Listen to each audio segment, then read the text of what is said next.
What up gang, Malaysia, Indonesia, Singapura, Brunei. Assalamualaikum, it's your boy Kimisko Vertu and welcome back to my channel yang semestinya hanya akan borak berkenaan dengan One Piece. Dan kali ini dalam segmen SBS Question Corner volume ke-113, aku nak bawakan satu soalan daripada pembaca One Piece. Dia bertanya, ini kali pertama saya hantar soalan.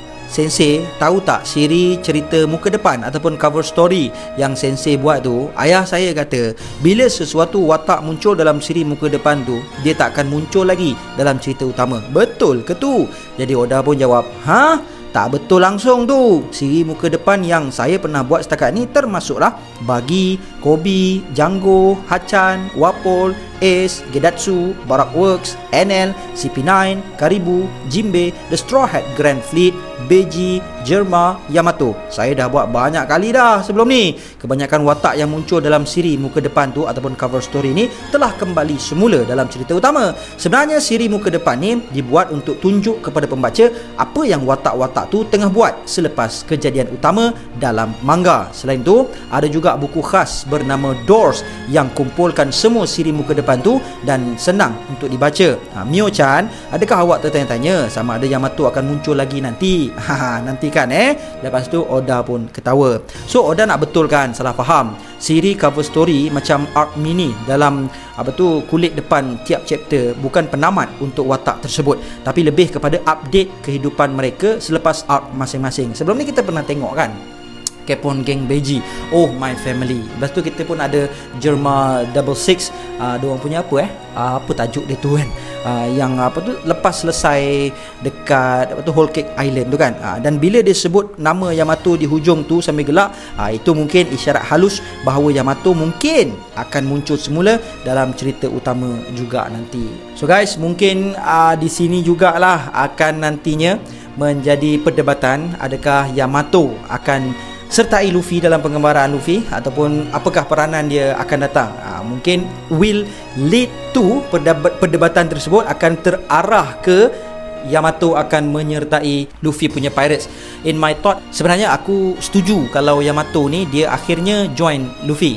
Sebab apa? Kalau lah Yamato ni betul-betul nak ikut penggambaraan Oden, so sebagaimana kita tahu, Oden ni awal-awal dulu ketika dia nak jadi pirates, dia telah menyertai Lanun Whitebeard, yang mana Whitebeard telah bertandang ke Wano lepas kapal dia macam mana terdampar pergi dekat dekat Wano tu kan. Lepas tu diorang bergaduh sedikit. Lepas tu Oden pun dia nak naik ke dalam kapal Whitebeard tu lah, Moby Dick tu lah. Lepas tu Whitebeard dia bagi macam ujian dekat Oden. Kalau dia dapat bertahan selama berapa masa, dia akan diseret kan, dia baling tali dia tu kan. Lepas tu dia diseret daripada kapal tu, dia duduk kat lautan, diseret dalam lautan lah.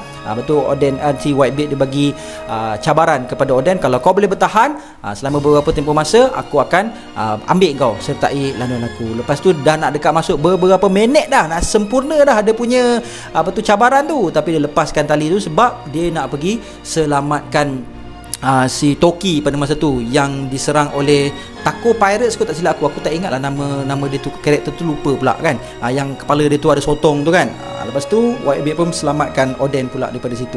So Oden pun officially masuk ke dalam kapal Whitebeard dan kemudian berlaku pertembungan antara Whitebeard menentang dengan Roger Pirates. Lepas tu Roger mendapati Oden ini orang yang special, boleh baca poneglyph. Lepas tu Roger pun bersujud dekat depan Whitebeard untuk minta supaya Oden ini join dia punya pirates. Kemudian Oden pun join pirates Roger sampailah diorang jumpa Laugh Tale, sampailah diorang jumpa One Piece.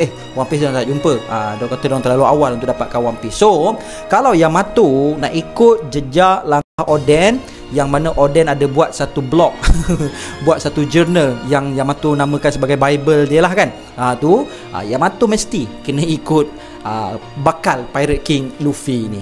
Itu pada pandangan aku lah. Cuma dulu aku ada bagi pandangan yang Yamato takkan join Luffy sebab aku nampak trend masa tu ramai yang menyokong Yamato nak join Luffy. Jadi aku rasa Oda mungkin akan twist pada ketika tu kan. So lepas ni mungkinlah Yamato akan join balik Luffy. Yang ni aku setuju. Yang si Bonnie yang sebelum ni aku buat video tu, aku tak berapa setuju sangat. So guys, itu pandangan aku. Mungkin korang ada pandangan yang lain, please leave your thought di ruangan komen di bawah. Aku nak baca, okay? So So that's all I have untuk perkongsian kita pada kali ini. See you guys in the next content. And until then my gang, there is no God except Allah. Assalamualaikum warahmatullahi